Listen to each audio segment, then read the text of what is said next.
Hey folks, what's going on? It's Matt Corey here, and today we are going to be unboxing the new Alice Cooper at 75 book that just came out. Anybody that knows me well knows that I am one of the biggest Alice Cooper fans you will ever meet. So when I heard that he was having sort of a coffee table style book come out, I thought this is fantastic, spanning his whole career and stuff. So I will be totally honest, I didn't really look into this book all that much to see what it's going to be all about. So this is a total surprise. Let's take a look and see what's inside this thing, all right?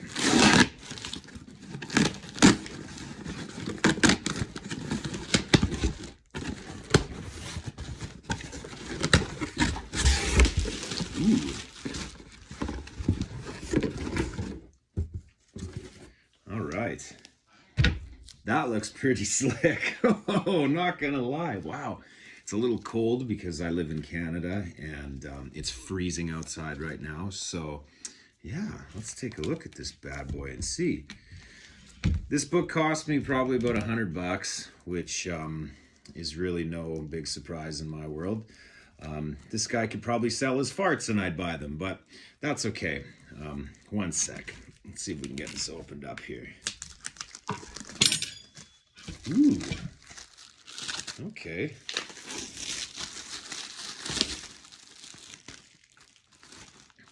So this is kind of sweet. You have kind of this felt material on the book.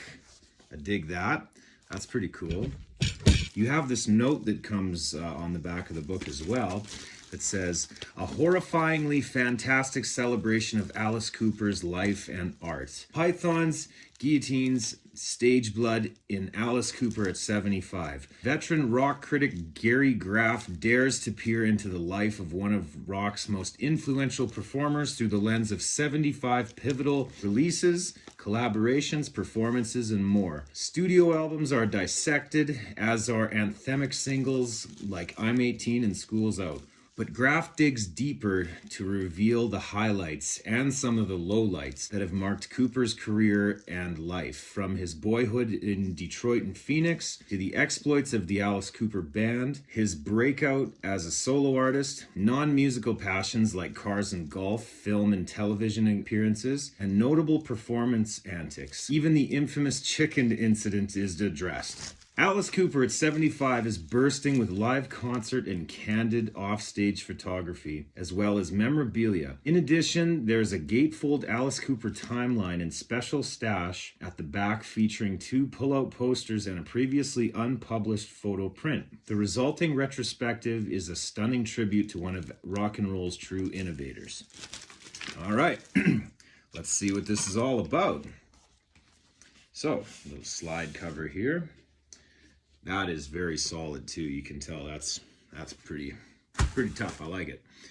All right, here's the book. On the back, we've got a little snake.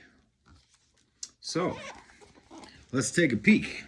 I've never seen any of this, so I have no idea what we're opening up to. I'm pretty stoked. All right, we have some goodies here. Let's take a look to see what this is.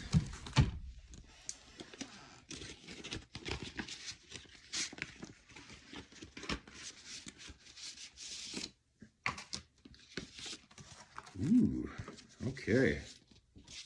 So, this will be that never before published photo. This, at my best guess, is probably from the Raise Your Fist and Yell tour. Just by looking at him, that totally looks like Constrictor, 1986-87 era with Kane Roberts when he was first there. Kane Roberts is back with him now, which is pretty sweet. But yeah, that's a pretty sweet photo. I think I'm gonna frame that. I like it. All right, and then we have 2 posters. Wow, okay. The toy that came out, I think somewhere in the late 90s, if I'm not mistaken. I actually have a relative that has one of these, and yeah, it's cool. Putting it on a poster though, really? That's kind of lame, but okay, I mean, hey, whatever. That's different, didn't expect that. All right, let's see what this other one is here. Oh, wow. Okay. Huh, that's pretty sweet. Now, I've seen this actual photo a number of times, but they've kind of cartooned it up, I guess, with the original band and stuff like that. Looks like some sort of promo poster. Yeah, it's pretty cool. I like it. A little cooler than the toy poster. That's kind of silly to me, but yeah, that's sweet. Yeah, all right. Okay, so I'm not going to go through every page of this book, but let's just get the gist, shall we? That's probably a very good equivalent of me when I see him live, usually. People that I've gone to see him live with know that that's the case most of the time.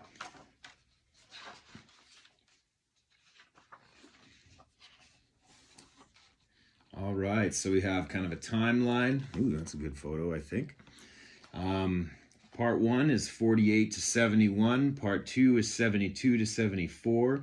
Part 3 is 75 to 85. Part 4 is The Awakening, 86 to 2001. And Part 5 is 2001 to present. One of the things that I'm really hoping this book touches on is the later half of his career.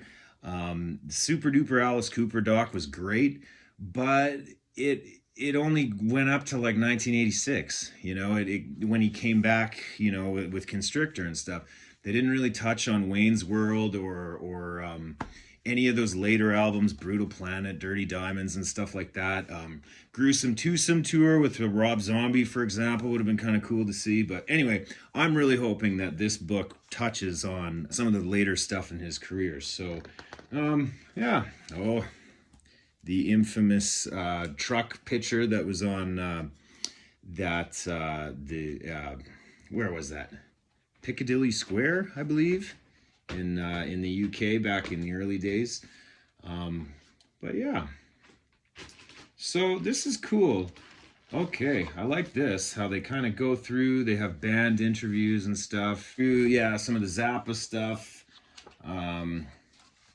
Ooh, we got Pink Floyd in here. This will be interesting to see. Yeah, it's overall, you know, my first impression of just kind of looking through the book. Here's some of the info about Dali and whatnot. Overall, I think this is going to be a really good book. You know, my first impressions of this is what I've been wanting from Alice Cooper for a long, long time. A general retrospect of his entire career, spanning from the early stuff all the way to the later stuff. Oh, look at this. This is interesting. Couple of his memoirs that they touch on, like Me, Alice. If you try to find that online, apparently it's ridiculously expensive as far as I know. Yeah, so I'm curious to see how much they touch on the later stuff. So, all right, so I'm kind of about 3/4 of the way through the book, 2/3 of the way through the book maybe. And we're into the Kane Roberts era stuff. Let's see here. Uh-oh, I skipped a few pages and it seems like we've... Oh, no, okay. WrestleMania 3, 1987, I believe it was. 1980, yeah, 87. Jake the Snake Roberts when he came out with him. That's kind of cool. What else do we have in here that's kind of cool? I'm really curious to know about The Last Temptation, Brutal Planet, and Dragontown. Those are 3 of my favorite albums by him, and they never get talked about. Brutal Planet does a little bit, but the other one's not so much. But, all right, so here we go. We got some Hey Stupid stuff here. Some of the singles by the looks of things. Ah, yes, here we go. See, Wayne's World, at least it's touched on in here. That's pretty sweet.